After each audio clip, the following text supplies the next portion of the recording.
फराक बाली डीजे मिठू राजा पटसोनी फराक बाली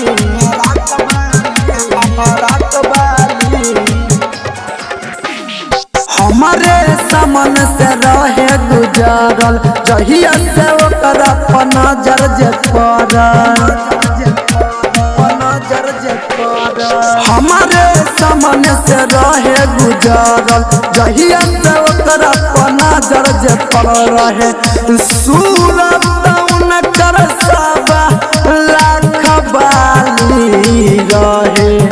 सूरत उनकर सबा लाख बाली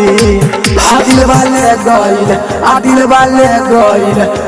वाले गइल पतर की फराक बाली दिल वाले गइल पतर की फराक बाली दिल वाले गइल पतर की फराक बाली डीजे मिठू राजा पटसोनी फराक बाली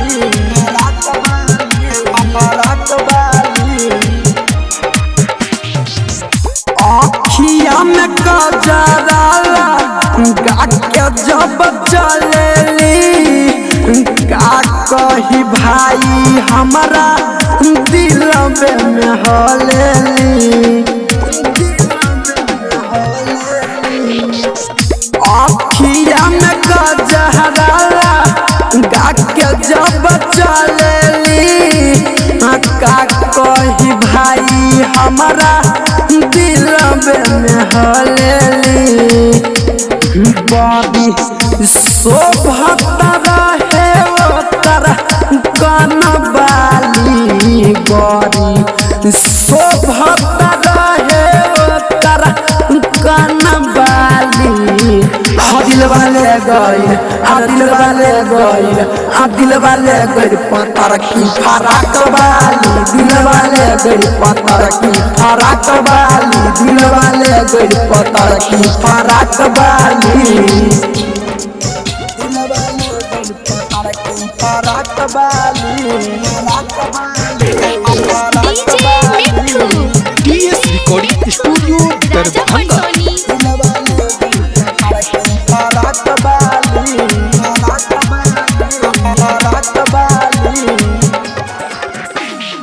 सखी साथ घूमे आइल रहे उ नहार पर मरता के प्रेमी दीपक पतर कमर पर सखी साथ घूमे आइल रहे उ नहार पर मरता के प्रेमी दीपक पतर कमर पर राइटर विशाल जी के बनी है घर वाली आदित्य मुकेश जी के बनी है घर वाली दिल वाले गइल पतर की फराक बाली दिल वाले गइल पतर की फराक बाली दिल वाले गइल पतर की फराक बाली रिकॉर्डिंग स्टूडियो दरभंगा।